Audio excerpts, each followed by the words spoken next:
Hello, everyone.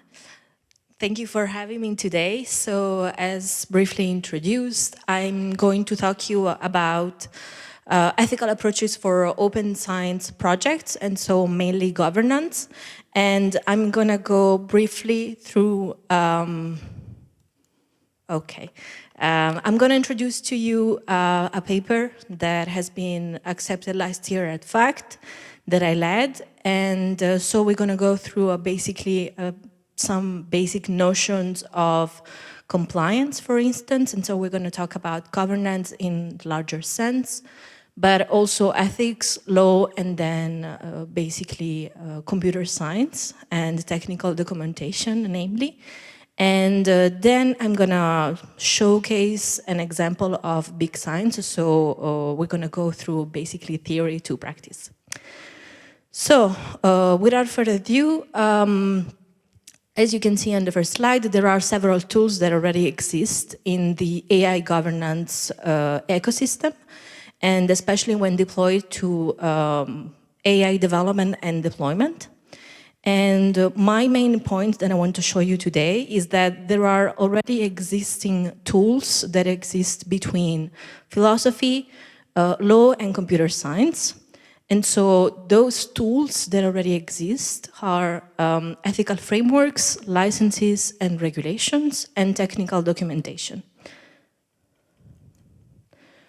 So first, the basics, since I don't know about you, but I heard a lot in the past few years, some people saying, for instance, oh, my AI tool is GDPR compliant, so it means it's ethical. So unfortunately, that's not the case, because ethical and legal compliance can be complementary, but are not exactly the same. So when we talk about ethical compliance, it usually involves the detailed articulation of values or principles that are usually also expressed in an ethical charter, ethical framework, any basically documentation that could exist of binding for moral responsibility and liability. And so, of course, it's only about moral responsibility. If we talk about legal compliance, it usually involves ensuring that AI systems, of course, as you can imagine, complied with regulations and relevant laws. It involves usually a social articulation between, for instance, business and authorities, but of course you can have also different conversations happening in that sense. And then last but not least, you have technical compliance. So technical compliance, as I understand in this framework, involves ensuring that AI systems in general meet technical standards and specifications. So you might have heard, of course, about ISO or other maybe national-based standards and technical standards. And so sometimes, or usually, it ensures the AI systems are reliable, safe, and explainable, among other things, of course.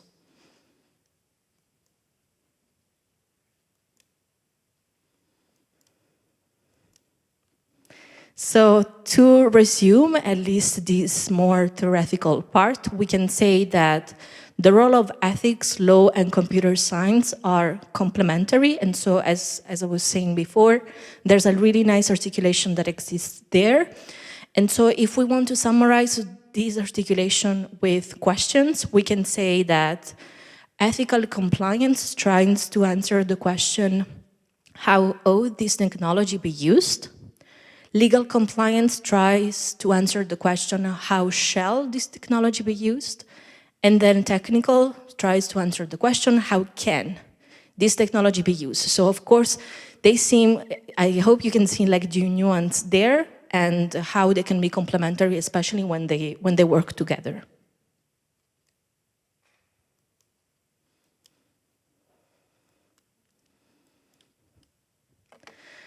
So now if we move from the theory to practice, as also has been said in introduction, I want to showcase the project Big Science. Maybe you heard of it, maybe not. As you can see behind me, There's kind of a snapshot of the working groups that have worked to the project. And so in a nutshell, what was Big Science? It was an open science project that developed and deployed a very large multilingual language model called Bloom, and its multilingual language text corpus, and so dataset called Roots. And so you can already see here the large-scale collaborative effort. We were over 1,000 researchers coming from basically everywhere in the world, from Asia, the US, Europe, basically everywhere. And the working groups were also really complementary, as you can see here. So we had, for instance, people focusing more on the project and more on the organization, or we also had a deep dive focus on ethics and legal aspects of the project, as you can imagine. Then, of course, we had dedicated working groups working on data, then tokenization, modeling, evaluation, etc., as you can see.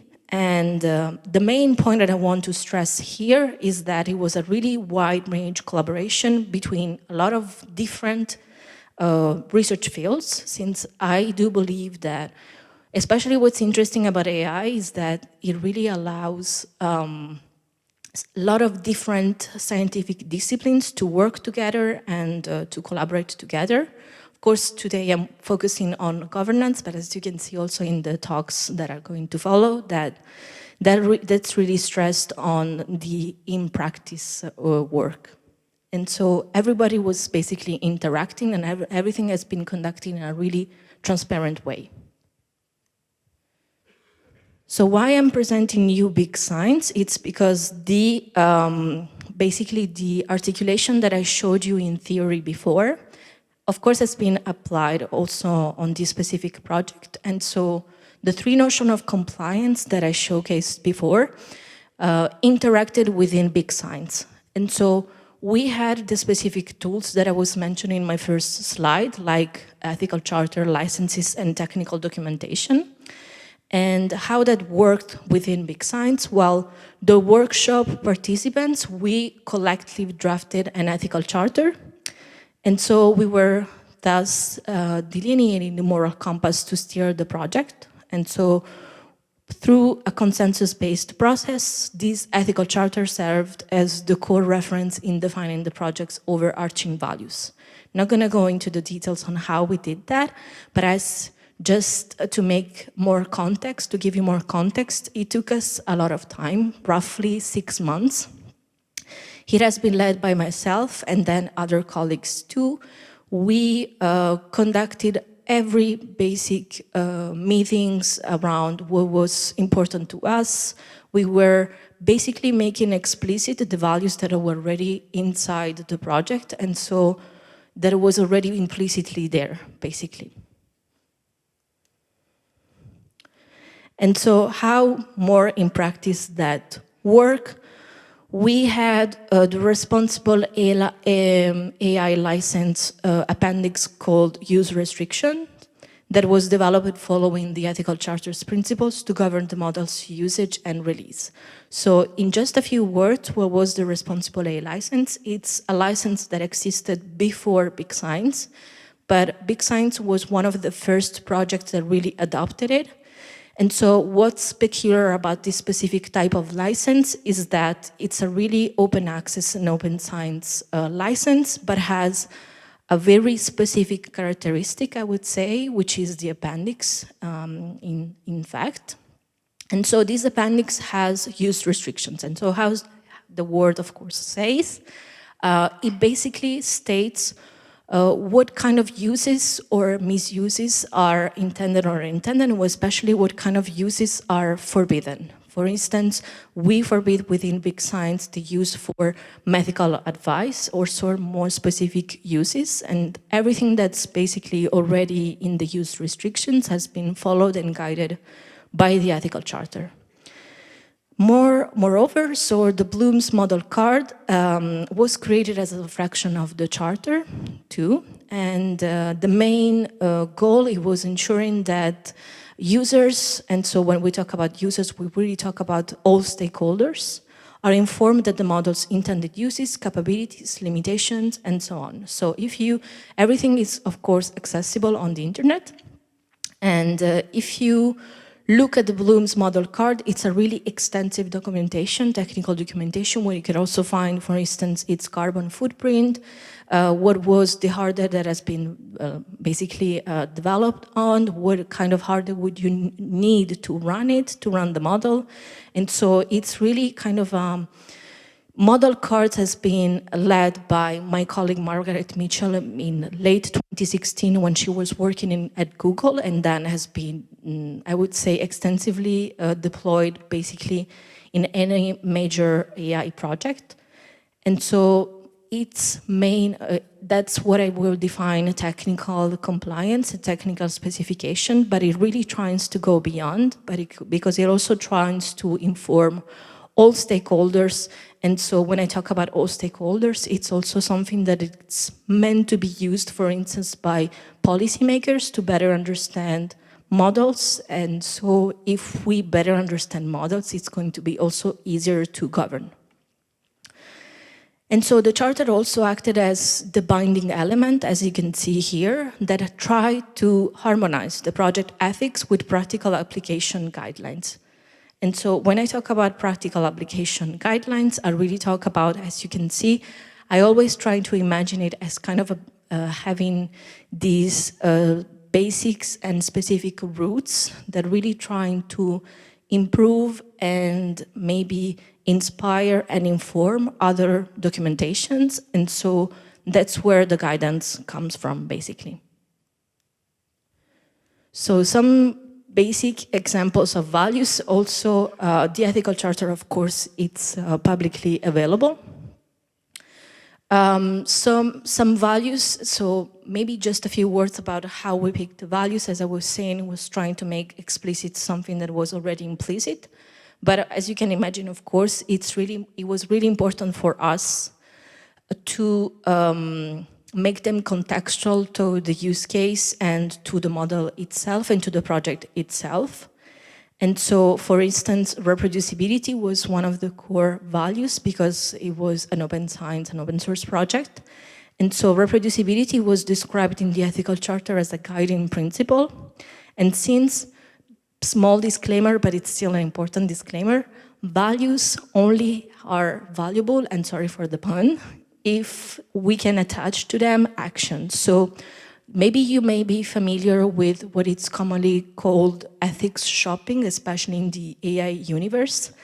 And in ethics shopping, it's basically when we start a project and then we start picking values here and there and say like, oh, transparency sounds good, or reproducibility, or I don't know, fairness. But it's kind of void, and they don't really mean something valuable if we're not able to attach to them specific actions. And so that's also, I would say, moral philosophy 101 and value theory, that values only have sense if we can attach to them specific actions. And so in that specific case, reproducibility, so as I was saying, it was a guiding principle, and it has been manifested in the form of an open license, the responsible AI license or RAY license, as I was saying, to encourage widespread use and adaptation. And then it was implemented via the extensive technical documentation to enable consistent replication. So in one word, the model card, as I was mentioning before. So another example also of values that we picked, there was also multilingualism. Multilingualism, as you can imagine, it was one of the core values as well, especially when we want to deploy multilingual language models or multilingual datasets. And so it has been upheld as a core value to underpin the project, ensuring wide-ranging inclusivity. So you can also see here how we really tried to attach basically multilingualism to the value and the more, I would say, intrinsic value of inclusivity. And then it has also been integrated as a critical technical characteristic to equip Bloom with multilingual capabilities. So basically, in one word, it means that it was a multilingual model and it was a multilingual dataset. So it comes without surprise that multilingualism was one of the core values. So brief conclusion about this, I would say, experiment also in the field of philosophy is that I try to explain to you today that ethical frameworks can be a cornerstone for creating and sharing scientific advancement responsibly. But also, big disclaimer, ethical charters don't always work well when they're in isolation and when you can't really basically attach once again the values that you pick to specific actions, as I was saying before. And so in that sense, the role of the AI community, especially in an open science and an open source context, is really crucial to fostering collaboration and cultivating diverse expertise, because I would say that one of the main strengths about the big science experiment and workshop, like more broadly, is that we were really coming from all diverse scientific fields, as I was saying, like myself, I'm a philosopher, but we also had sociologists, like legal counsels, legal experts, and not only coming from the technical side of the scientific field. And so also that open source principles can enhance transparency and accessibility in scientific research. And once again, we should be able to prove that we're doing stuff in a transparent world, in an accessible world, and not just saying it out loud to say that we're doing cool stuff and without any actionable plans behind them. And so the three notions of compliance that I showed before really work better when they work together. And I hope you saw that also ethics and values specifically can have really kind of a core use and a core value. Once again, sorry for the pun, but it's really important to keep in mind that those kind of tools that already existed way before AI can still be valuable today. Thank you so much.